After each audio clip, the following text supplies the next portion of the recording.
In today's video, I'm going to teach you how to start page numbering from a specific page in Microsoft Word.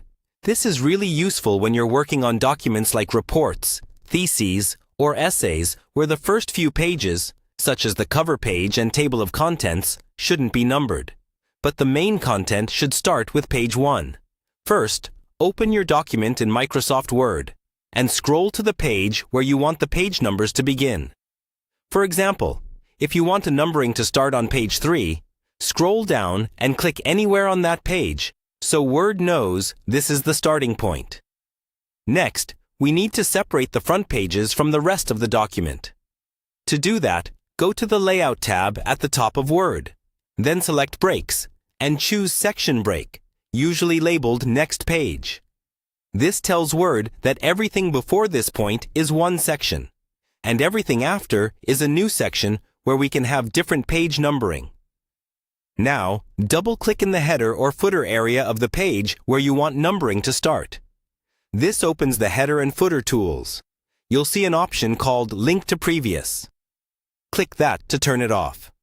This is really important because if it stays linked, any page number changes you make here will also affect the earlier pages, which we don't want.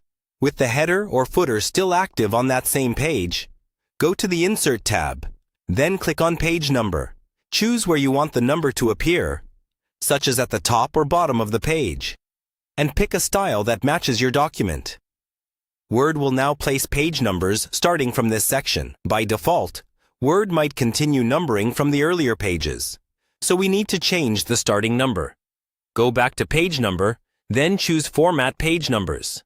In the dialog box that appears, select Start At and type 1. Click OK now. The first page of your main content will show as page 1, even though it might actually be the third or fourth page of the document. Finally, scroll back to your earlier pages to make sure they don't show any page numbers. If they do, simply delete the page numbers from that first section. Because the sections are no longer linked, removing them there will not affect the numbering in the main section.